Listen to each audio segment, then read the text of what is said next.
On commence enfin à voir le prix de certaines cartes graphiques retomber, mais en même temps, les leaks sur les RTX 4000 révèlent de plus en plus de choses. Du coup, beaucoup de gens se demandent, j'achète ou j'attends pour la prochaine génération? Ça fait 1 an et demi depuis la sortie de la génération actuelle, et 1 an et demi que les prix du marché sont gonflés à la mort. Donc on peut plus vraiment dire que ces cartes sont toutes nouvelles non plus. Et comme tous les 2 ans, la fin de l'année rime avec nouveauté dans le monde des cartes graphiques, et dans le dernier trimestre de 2022, on devrait voir sortir une nouvelle puce d'AMD et de Nvidia. Et vu ce qui est leak en termes de nombre de coups d'accord et de consommation de ces GPU, ça annonce du lourd. Au pic de la pénurie des GPU, beaucoup de gens achetaient des cartes graphiques en masse pour miner de l'Ethereum ou d'autres crypto-monnaies. Avec une demande qui surpasse largement l'offre, les prix ont flambé. C'est ce qu'on voit en ce moment, c'est une baisse de la rentabilité du minage du crypto, qui fait que les cartes restent plus longtemps sur les étagères et donc petit à petit les prix chutent. Et du coup, voilà où est-ce qu'on en est. Ok, sur le graphe, vous avez les points bleus qui représentent le MSRP, c'est-à-dire le prix de lancement de ces GPU. Vous avez les points orange qui sont les prix actuels des cartes, et enfin les traits qui représentent l'inflation par rapport au MSRP, en vert pour les cartes Nvidia, en rouge pour les cartes AMD. La première chose qui me choque personnellement, c'est les RTX 3090 et 3090 Ti qui niquent globalement tout le graphe vu à quel point elles sont chères, c'est ridicule. Si on regarde les cartes pas chères, hein, globalement les prix ne sont pas exceptionnels. Voilà, plus de 400 balles pour une RTX 3050, ça fait mal. Mais il y a une carte qui se faufile et qui arrive à valoir plus le coup, c'est la RX 6600 qui se cale à 457 €. Aussi, la RTX 3060 n'est pas exceptionnelle mais pas non plus délirante, à 489 €. Faudra juste la surveiller dans les prochaines semaines si elle vous intéresse. Apparemment, en Europe, c'est la région où il y a eu le moins de baisse des prix comparé aux US ou en Australie par exemple. Voilà, ce qui est une bonne nouvelle je pense parce que ça veut dire qu'on peut espérer que les prix des cartes graphiques puissent continuer de baisser dans les prochaines semaines. Et je parle bien en semaines hein, et pas en mois comme on pouvait le faire avant, puisque dans quelques mois, ça sera les next gen en fait. Si on se penche sur des cartes plus haut de gamme, les RX 6800 et 6800 XT ont un prix absolument dégueu.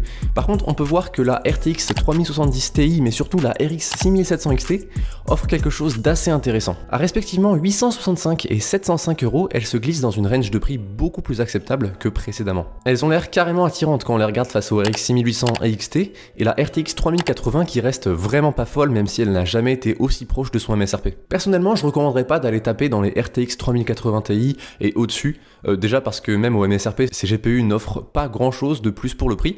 Dans le cadre de la RTX 3090, on sait qu'en moyenne, elle est 5% plus rapide en jeu que la 3080 pour un MSRP 2 fois plus haut.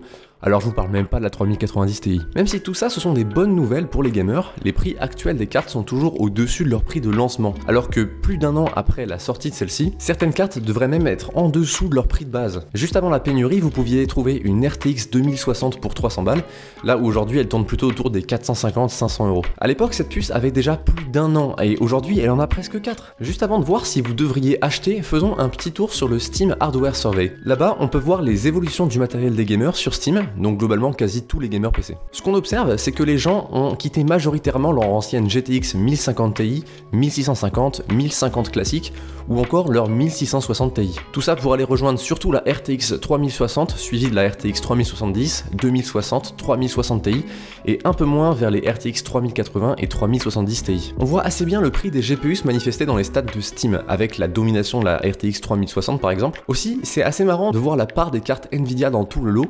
On a l'impression que AMD est complètement absent. Ils pourraient avoir leur place dans le haut de gamme pourtant, mais l'inflation est juste énorme de leur côté, ce qui dissuade tout le monde. Ok, maintenant qu'on a vu où en était le marché, et qu'il y a des cartes que vous pouvez vraiment acheter, est-ce que ça veut dire que vous devriez le faire? On peut dire sans trop de doute que les personnes qui avaient absolument besoin d'une carte graphique se l'ont procurée pendant la crise, malgré les prix absolument exorbitants. Et mine de rien, ça fait quand même un paquet de monde, puisque c'est pendant ces 2 années que Nvidia a enregistré ses meilleurs bénéfices. Et c'est probable que ces personnes ne graderont pas leur GPU cette génération. Si on continue sur ce principe et qu'on espère que AMD et Nvidia ont appris de leurs erreurs, avec un peu de chance, il ne devrait pas y avoir trop de problèmes de stock à la sortie des RTX 4000 et de RDNA 3, et donc des prix pas forcément plus gonflés qu'aujourd'hui. C'est là qu'on peut diviser les acheteurs en 3 catégories. Les gens financièrement en mode je m'en bats les couilles en fait, et qui de toute manière achètent le meilleur du meilleur.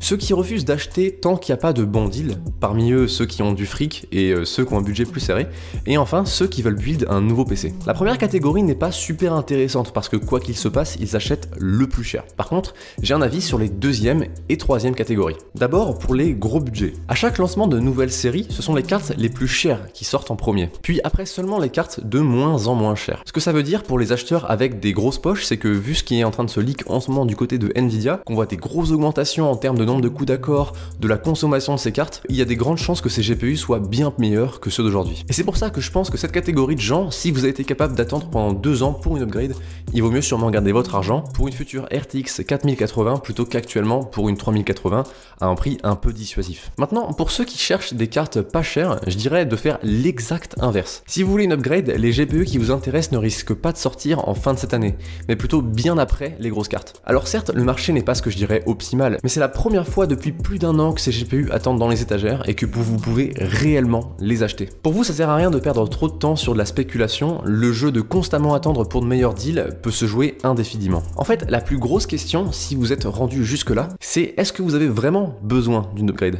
Vous pourriez juste profiter de votre carte graphique actuelle jusqu'à ce que vous ayez réellement besoin de passer à quelque chose de plus rapide. Ouais, mais si vous voulez build un nouveau PC à partir de zéro, bah comment est-ce que vous faites? Et bah moi je pense que vous devriez y aller. Allez-y, les prix sont les plus bas depuis plus d'1 an.